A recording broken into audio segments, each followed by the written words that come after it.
So let's conclude this by talking about three other issues that seem to come up a lot that deal with free speech. One is campaign contributions.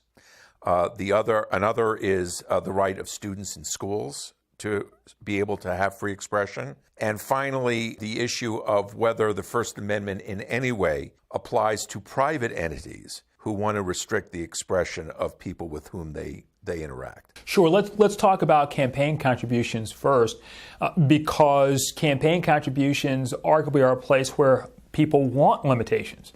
They want folks to be limited in how much money they can give to candidates. And indeed, folks are limited in terms of how much money they can give directly to candidates.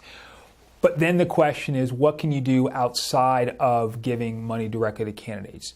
What kind of money can you give on issue advocacy questions and areas along those lines? That's where the First Amendment gets interesting, because some folks may argue money's not speech. However, the notion is my desire to affect the political system has to be the kind of political speech that gets protected. So if I say, no, money may not be speech, but my desire to have an issue win in the public sphere has to be a political notion, and I certainly should be able to put as much money behind that as possible.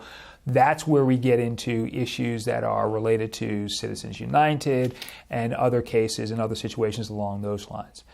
The courts have not resolved those issues, but they tentatively have taken the position that the desire to spend money for issues and the desire to spend money without giving it directly to candidates seems to be fairly significantly allowed, and indeed maybe less regulated than some folks would suggest. What about schools? What about kids in schools? Kids in schools, good question, good issue.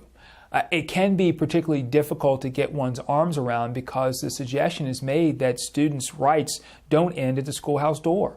So students are supposed to have free speech rights in school.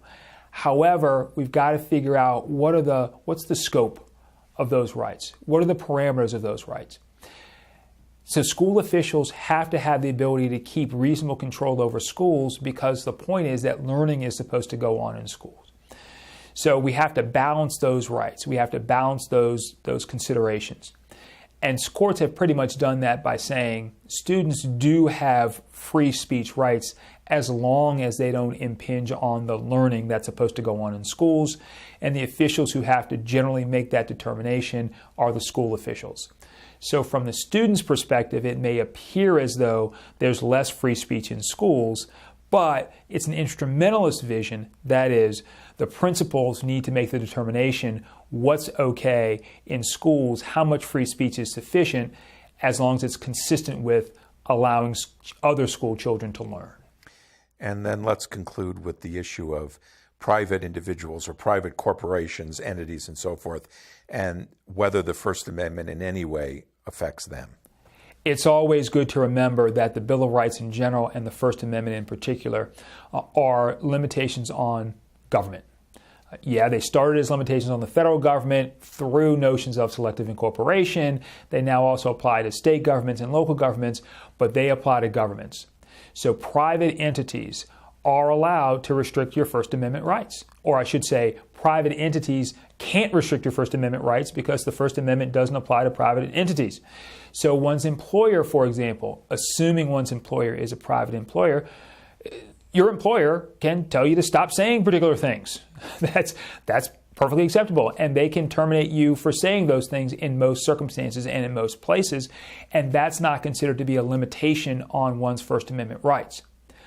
The problem arises, however, if we make the argument that people ought to have freedom of conscience and rights of conscience in general, and that makes for better citizens, it does raise the issue: at what point does one's employer's limitations on one's speech make one less of a citizen? That's not an issue that courts have dealt with, and likely will not be an issue that courts will deal with, but it is one that we probably ought to think about from a constitutional perspective.